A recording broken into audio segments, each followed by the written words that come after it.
జగన్మోహన్ రెడ్డి గారి ప్రవర్తన ఎలా ఉందయ్యా అంటే అసలు ప్రతిదీ కూడా కాంట్రవర్సీ చేయాలి, ఏదో ఒక అల్లర్లు సృష్టించాలి.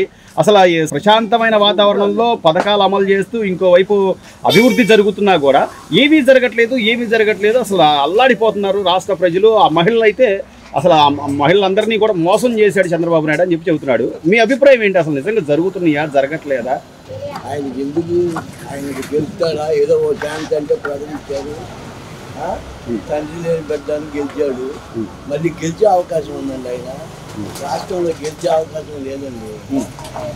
ఆయన ఎక్కడికి వెళ్తే అక్కడ అల్లరి, ఎక్కడికి వెళ్తే అక్కడ రౌడీ మోకలు, అన్ని రౌడీ పనులు. వాళ్ళు 5 ఏళ్ళు పరిపాలించింది రౌడీ పనులే. ఇప్పుడు కూడా ఇంకా అదే పరిపాలిస్తున్నారు. కానీ మనకి 11 సీట్లు ఇచ్చారు. ఎందుకు ఇచ్చారు ప్రజలు? మనం ప్రజల దగ్గరికి ఎందుకు వెళ్ళాలి? ప్రజల దగ్గరికి వెళ్ళి మనం మంచి పేరు తెచ్చుకోవాలి, మళ్ళీ పరిపాలించాలి, మళ్ళీ సీఎం అవ్వాలి అనే కోరిక ఆయన లేదు. ఆయన ఒక వ్యాపారస్తుడండి, రాజకీయ నాయకుడు కాదు. మీకు చెప్పాలంటే ఆయన ఒక వ్యాపారస్తుడు. ప్రతిదీ వ్యాపారం కింద చూస్తారు కానీ రాజకీయంగా. కానీ ఆయన నమ్మి పదే గెలిపిస్తున్నారు ప్రజలు. జనం పిచ్చోళ్ళు, జనం పిచ్చోళ్ళు అండి. 5 ఏళ్ళు ఆయన వ్యాపారం చేశాడు. ఎన్ని 100 కోట్లు ఉన్నాయి. ఎక్కడ అవినీతి లేకుండా పనిచేసారు చెప్పమనుకుని. అవినీతి లేకుండా ఏ శాఖలో అవినీతి లేకుండా పనిచేశారో చెప్పమంటే నన్ను చెప్పేది. ఇప్పుడు అసెంబ్లీకి వెళ్ళి ఆయన మాట్లాడచ్చు కదా, ప్రజా సమస్యలు ఉన్నాయి, ఇది ఉంది, అది ఉంది అని. అసెంబ్లీలోకి వెళ్తే నవ్వాలండి. ఆయన చెక్కులు నవ్వులు నవ్వితే అసెంబ్లీలోకి వెళ్తాడు. నన్ను చెప్పానుకో నువ్వు, ఆయన చెక్కులు నవ్వులు నవ్వుతూ అసెంబ్లీలో పెట్టుకుంటాడు. 5 ఏళ్ళు కూడా చెక్కులు నవ్వులే నవ్వాడు. ఎవ్వడు మా చరిత్రలో సీఎం అనేవాడు ప్రతిపక్ష నాయకుడు చెప్తుంటే చెక్కులు నవ్వడం తప్పు అని చెప్పాలి. ఈయనేం చేశాడు? చెక్కులు నవ్వులు నవ్వాడు పిచ్చోళ్ళగా. అందుకే ఆయన సైకో అని పెట్టారు ఆయన పేరు. చెక్కులు నవ్వులు నవ్వకూడదు. సీఎం కేజీలో ఉన్నాడు, వయసు చిన్నోడు పెద్దోడు అనాల్సింది. సీఎం వాదాలో ఉంది, ఎదరోని చెప్తుంటే నువ్వు చెక్కులు నవ్వులు నవ్వుతావా? సరే అది అయిపోయింది. నీకు ఒక శాంతి ఇవ్వమని ప్రజలను అడిగావు. ప్రజలు అందరూ పాపం ఒక శాంతి ఇచ్చి 151 సీట్లు ఇచ్చారు. ఏమంటే ఈ చరిత్ర అక్కడితో ముగింపే. మళ్ళీ రాజకీయంలోకి వెళ్తాను, మళ్ళీ గెలుస్తాను, ఆయన్ని రఫా ఆడిస్తాను, ఈయన రఫా ఆడిస్తాను అనుకుంటాం అసంభవం. అది జరిగే పని కాదు. ఒక పక్క సంక్షేమ పథకాలు జరుగుతున్నా కూడా మోసం గ్యారంటీ చంద్రబాబు నాయుడు నమ్మితే మోసం చేస్తాడని చెప్తున్నాడు. నిజంగా మోసం జరుగుతుందా లేకపోతే సంక్షేమ పథకాలు అమలు అవుతున్నాయా? మీకు తెలిసినవి మోసం చేశాడు అంటే ఆయన 5 ఏళ్ళు మోసం చేశాడు. ఆ మోసమే చంద్రబాబు నాయుడు చేస్తాడని చెప్తాడు. ఇప్పుడు ఆయన తప్పు కాదు, చెప్పే నా తప్పు, ఈయనే మీ తప్పు అంతే. 5 ఏళ్ళు ఆయన చేస్తుంటే పరిపాలించే మోసం. ఇప్పుడు చంద్రబాబు నాయుడు కూడా అలాగే మోసం చేస్తున్నాడు. ప్రజలను కళ్ళ ముందు కనబడుతుందిగా. మహిళలు చక్కగా సంతోషంగా బస్సు ఎక్కుతున్నారు, పెద్దవాళ్ళు పెన్షన్లు వస్తున్నాయి, చిన్నపిల్లల చదువుకు వాళ్ళు మధ్యాహ్నం చక్కగా సన్నబియ్యంతో భోజనం చేస్తా ఆనందంగా ఉన్నారు. అన్ని కళ్ళ ముందు కనపడుతున్నాయి. రైతులకు మొన్న మధ్య అన్నదాత కనపడు అంటే పచ్చగా కంటికి పచ్చగా కనపడతాను ప్రపంచం అంతా. ఆయనకి కనపడవు, ఆయనకి ఎలాంటివి కనపడవు. ఎంతసేపు ఎవరిని కొట్టుకోవాలి, ఎవరిని తినాలి, ఎక్కడెక్కడ నడుపుకున్నారు, ఏం చేస్తున్నారు, ఇదే గొడవలు. ఆయన ఎక్కడికి వెళ్ళిన గొడవలు తప్ప ఏదైనా పెద్దగా చేశాడా? లేదు. రైతులు పరామర్శించడానికి అక్కడ మామిడి పొడి కింద పోసి తొక్కించడం, తొక్కడం, మామిడి పొడి చేస్తారు చూసారా? మామిడి పొడి తొక్కించడం ఏంటి? తాకలతో అది దుర్మార్గం కాదా? మంచిగా పెట్టినట్టు చేస్తాడు. ఆ పనులు పండించుకునే పంట 10 మంది వేసుకొచ్చేది. అలాగే నువ్వు ఏదో తాటలతో తొక్కించి వ్యాపారాలు ఎత్తి నువ్వు మళ్ళీ గెలిచేసి ఉంటే సరే. ఆయన సరే నాయకుడు అలా ఉన్నాడు. కనీసం మాజీ ఎమ్మెల్యేలుగా పనిచేసిన వాళ్ళైనా ఈరోజు వినాయక ఊరేగింపుల్లో చికెన్ బిర్యానీలు పెట్టి చేయడం ఎంతవరకు సమంజసం బాబాయ్? కనీసం భక్తుల మనోభావాలు దెబ్బతింటాయి. అంతే. ఎందుకంటే వాడు భక్తులు కాదు, దేవుడు మనుషులు కాదు, మూర్ఖులు వాళ్ళు. ఆ మూర్తులు అలాగే చేస్తారు. దేవుడు నిమజ్జనాలు ఉండవు, దేవుడు తగ్గిట్టు దగ్గర పూజలు మూర్తంగానే ప్రవర్తిస్తారు. ఇప్పుడు మనం 9 రోజులు అత్యంత భక్తి శ్రద్ధలతో పూజిస్తాం, ఎంత నియమనిష్టలతో ఉంటాం బాబాయ్. పాపం వాళ్ళు అడుగుతారు, మీరేం కంగారు పడదు. ఇంకా 5 ఏళ్ళు ఇప్పుడు వచ్చేసారు బయటికి. ఉన్నాగా ఇంకా 5 ఏళ్ళలో కూడా వాళ్ళకి ఎవరికి డిపాజిట్ రావు. ఇప్పుడు పులిలందరిలో మన డిపాజిట్ వచ్చినాయా? ఎందుకు రాలేదు? పులివెందుల పులి అని చెప్పుకుంటాడు ఆయన. 35 సంవత్సరాలు బట్టి నీకు యాగ్రీయంగా ఎన్నుకున్న నీ పులివెందలో నీకు డిపాజిట్ రాలేదంటే నీకు సిగ్గు శరం ఉంటే మాట్లాడకూడదు. మంచి వ్యక్తి మాట్లాడకూడదు. నీకు నీ ఊళ్ళో నీ ఓటు పడలేదండి. ఇంక నీకేంటండి ఎవరి గురించో విమర్శించే అధికారం నీకు ఎవరిచ్చాడు? ఒకరిని విమర్శించే అధికారం నీకు లేదు. ఈ వయసులో కూడా చంద్రబాబు నాయుడు గారు కష్టపడుతుంది, కనీసం ప్రోత్సహించాలి. సరే నువ్వు ఒక ప్రతిపక్ష నాయకుడు కాకపోయినా కూడా ఎమ్మెల్యేగా అయినా నువ్వు దాన్ని స్వాగతించాలి, అంతేగాని ప్రతి దానిలో అడ్డుపడి దానికి అడ్డుపడడం, ప్రతి దాంట్లో పొల్లవేయటం, చెక్కులు నవ్వులు రావటం అసలు నీకు మాట్లాడమే రాదు. స్పీకర్ ఇప్పటికి మేము మైకు పట్టుకుని మాట్లాడటం మాకు రానప్పుడు మేము మీ దగ్గర రావట్లేదు కాదు, మేము అక్కడ మాట్లాడేవాళ్ళమే. మీరు వచ్చి మాట్లాడితే మాకు ఒక మాట తడబడుతుంది, ఒక మాట మామూలుగా. ఆయన కూడా పాపం మాటలు రావు. మాజీ ముఖ్యమంత్రి మాత్రం ఏం అనొచ్చు. ఆయనకి 2 ఆడపిల్లలు, 100 కోట్లు ఆస్తుంది. అదే ఇంకా ఈ 5 ఏళ్ళు కూడా గెలిస్తే అక్కడ పెట్టేవాడు మకం ఎక్కడ రుషికొండ. ఆ రుషికొండ ఎందుకు దొలిచి కట్టాడు? అన్ని కోట్లు ఖర్చు పెట్టి ఆయన గురించే ఆయనకి అదే ఉండదు. పశ్చాత్తాపాలు గిచ్చాతాపాలు మరంతా రసా వేస్తే దొరికితే అడుగుతాం, వదిలేస్తాం.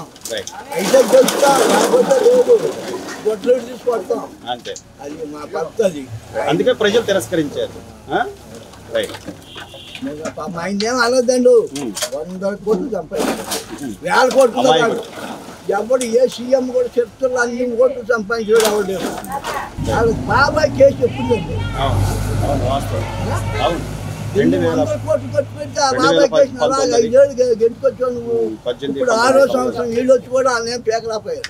కానీ రాజకీయ కక్ష అంటున్నాడు, ఏం చేసినా కూడా మమ్మల్ని రాజకీయంగా అనగదొక్కాలని చూస్తున్నాడు, మమ్మల్ని కావాలని కేసులు పెడుతున్నారు, అన్యాయంగా కేసులు పెడుతున్నారు. రాత్రులు గోడలు దూకి అరెస్ట్ చేయలే, ఎక్కడో అర్ధరాత్రి గారు వెళ్ళి అరెస్ట్ చేసి అలా ఎవరన్నా చంద్రబాబుని అర్ధరాత్రి గారు అరెస్ట్ చేశారు ఆ ఊళ్ళో.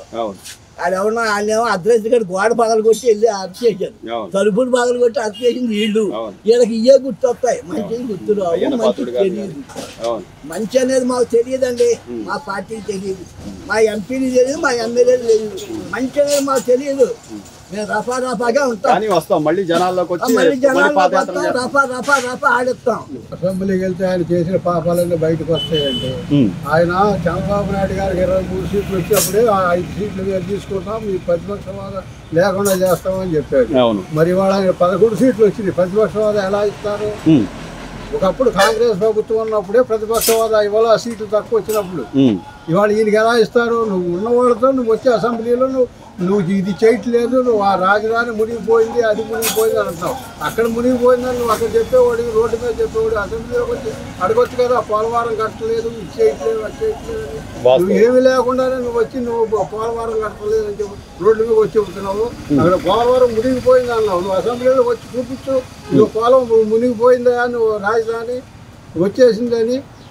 నువ్వు ఏమీ లేకుండా నువ్వు అసెంబ్లీకి రాకుండా చెప్తే అసెంబ్లీకి వస్తే నీకు భయం, అసెంబ్లీలో నువ్వు మాట్లాడలేవు. ఏ కాదు గురించి నువ్వు మాట్లాడతావు అసెంబ్లీలో?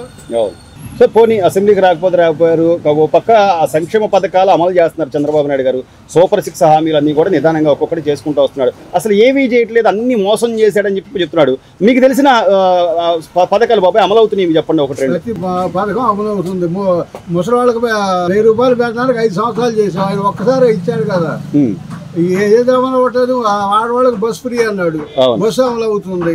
దీపం పథకం అన్నాడు, మా అందరికీ పడుతుంది దీపం పథకం. పిల్లలకి అన్నారు, 4 ఆడపిల్లలు ఉన్నాగా 4 ఆడపిల్లలకు పడి తల్లికి 100 ఎవరికి పట్టలేదు, అన్నీ పడుతున్నాయి. ఉచిత బస్సులు కూడా ఎంత పండగలాగా మొత్తం ఎక్కడ మనవరాళ్ళు జగ్గేపేటలో ఉద్యోగం చేస్తారు, అక్కడి నుంచి ఉద్యోగులు వస్తున్నారు, ఇక్కడి నుంచి మళ్ళీ ఆఫీస్కి వెళ్తున్నారు. ఎక్కడ పట్టలేదు, ప్రతి ఒక్కరికి పడుతుంది. ఏ పథకం పడలేదని ఎవరు చెప్తున్నారు మీకు? సో ఇంత జరుగుతున్న మరోవైపు నుంచి ఏదో ఒక విధంగా గొడవలు సృష్టించాలి. ఈ రోజున వినాయక మండపాల్లో బాబాయ్ గణేష్ నిమజ్జనాల్లో ఈ చికెన్ బిర్యానీలు పెట్టడం అనేది, అది కూడా ఒక మాజీ ఎమ్మెల్యే అయ్యి ఉండి ఆయన వైసీపీకి సంబంధించిన వ్యక్తి, ప్రజాప్రతినిధిగా ఉన్నాను నేను, ప్రజలు చూస్తారు అనేది కూడా లేకుండా ఈ ఎట్లా బాబాయ్ ఈ సంస్కృతిని ఎట్లా చూడాలి? ఏమంటే దేవుడికి ఆయన దేవుడి కాదు, ఆయన ప్రభు భక్తుడు. ఆయన హిందూ దేవుడికి ఎలా చేస్తారు? ఆయన మరి పొలాలు పెడతారు, ముందు వేస్తారు, అన్నీ చేస్తున్నారు. పెద్ద పెద్ద ఇవి పెట్టేసి జేడీలు పెట్టేసి డ్యాన్సులు చేస్తారు రోడ్ల మీద. ఇదివరకు డ్యాన్సులు చేశారా? మా టైంలో మేము ఎక్కడ చూడాలి వినాయకుల దగ్గర డ్యాన్సులు చేయటం. కానీ కనీసం ఇది సంప్రదాయం పద్ధతి వాళ్ళ మనోభావాలు దెబ్బతింటే అట్లాంటివి కూడా వాళ్ళు తండ్రుకోవాలని చూస్తున్నాడు అండి. మతాలను రెచ్చగొట్టి తండ్రుకోవాలని చూస్తున్నాడు. ఆయన ఇదేమి లేదు. అక్కడ పొలాలు పెట్టాడంటే వాళ్ళ చరిత్ర చూడండి. దేవుడి దగ్గర పొలాలు పెడతాడు. దేవతల దగ్గర అంటే కోతులు కోసుకుని పొలాలు తింటారు. విఘ్నేశ్వరుడికి ఎవరైనా పొలాలు పెడతారా? సాధారణ అయిపోయింది. సో కనీసం ఇప్పటికైనా జగన్మోహన్ రెడ్డి గారు ఆలోచిస్తారంటారా? అంటే మనం చెప్పేది అబద్ధం, ప్రజలు నమ్మరు. ఆయనకి అలాంటిది ఏమీ లేదండి. ఆలోచించే సబ్జెక్టే లేదు. సబ్జెక్ట్ ఉంటే ఎందుకు వచ్చేవాడు? ఆయన 11 సీట్లకు వచ్చాడు. ప్రజల్లోకి వెళ్ళి ఇది చేద్దాం అది చేద్దామని ఆయన చేస్తాడు. రేపు గెలుస్తామని ప్రభుత్వంలో ముఖ్యమంత్రి అవుదామని ఆయనకి లేదు. ఆయన ఉంటే ఇలా చేయడుగా అసెంబ్లీలోకి వెళ్ళి వాళ్ళకి అడగాలి, నువ్వు అది చేయలేదు ఇది చేయలేదు నువ్వు అని చెప్పి. అసలు ఎమ్మెల్యేలు కూడా వెళ్తాగా, రేపు ఎమ్మెల్యేలకు ఓటు ఎవరు వేస్తారండి? కానీ సభ్యత్వం పోద్దనే ఆలోచన కూడా లేదా? ఇప్పుడు 60 సార్లు కనుక వెళ్ళకపోతే దీనికి ఈ అసెంబ్లీ సమావేశాలకు హాజరైపోతే డిస్క్వాలిఫికేషన్ అవుతారు వాళ్ళు. అయినా సరే వాళ్ళకి అదేమి లేదు. మళ్ళీ ఎలక్షన్ పెట్టి మళ్ళీ మేము గెలుస్తాం అంటున్నారు.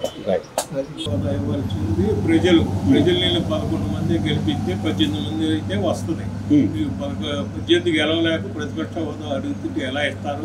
ఎవరు రూల్స్ విరుద్ధంగా ఎవరు?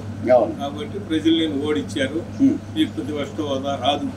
సో ఎందుకని అంటే ప్రజలు ఎందుకు ఆలోచిస్తున్నారంటారు? వాళ్ళు ఎందుకు ఓడిచ్చారనేది ప్రజలు నువ్వు చేసే దౌర్జన్యాలు, అక్రమాలు, ఎన్నో హింసాకాండలు, ఎన్నో రకమైన కార్యక్రమాలు చేసి ప్రజలంటే లెక్కలేనితనంగా ఏదో దోసుకుంటాం, కొంత ఎత్తం సంక్షేమం, కొంత దోసుకుంటాం. ఆ రకంగా కోట్లు మొత్తం ప్రపంచంలోనే వన్గా దోసుకున్న వాళ్ళలో నువ్వు ఒకడవు చెప్పాలంటే. కాబట్టి నీ పరిపాలన నచ్చక ప్రజలు తిరస్కరించారు. పోనీ ప్రజలు తిరస్కరించారు సరే, ఇప్పుడు ఎన్నుకున్న ప్రభుత్వం ఏం చేస్తుందని పరిశీలించాల్సింది పోయి ఈ సంవత్సరం 2 నెలల గ్యాప్ లోనే వీళ్ళు సూపర్ 6 పథకాలు మేము ఇస్తా ఉన్నారు, నిదానంగా చేసుకుంటా వస్తున్నారు, కళ్ళ ముందు కనపడుతున్నాయి పథకాలకు సంబంధించి. అయినా కూడా అసలు మోసం చేశాడు, మోసం గ్యారంటీ అని పదే అంటున్న జగన్మోహన్ రెడ్డి గారికి ఏం చెప్పారు? అంటే అబద్ధాలకు పుట్ట జగన్మోహన్ రెడ్డి. కాబట్టి అతని ఆలోచన ధోరణం అయ్యే తప్ప రెండో ధోరణం లేదు. ఎన్ని రకాలుగా రోడ్లు ఎంతమంది చచ్చిపోయారు పరిపాలనలో, రోడ్లు గోతులు పడి రోడ్లన్నీ వేసుకొస్తా, మళ్ళీ ప్రాజెక్టులు తీసుకొస్తా, ఆదాయం సంపద పెంచి ప్రజలకు సంక్షేమం చేయాలని ఆయన ఉద్దేశం. ప్రజలు సంక్షేమం దృష్టిలో పెట్టుకున్నాడు, అభివృద్ధి దృష్టిలో పెట్టుకున్నాడు. 24 గంటలు పనిచేసే వ్యక్తి దాదాపు 45 సంవత్సరాల నుంచి ఆయన రాజకీయ చరిత్రలో సుఖపడి ఎరగడం చెప్పాలంటే చంద్రబాబు గారు అంత కష్టమైన వ్యక్తి. మీరు అన్నట్టు సార్ ఈ వయసులో కూడా ఆయన కష్టపడుతున్నారు, సరే కనపడుతుంది, పక్కన పెడదాం.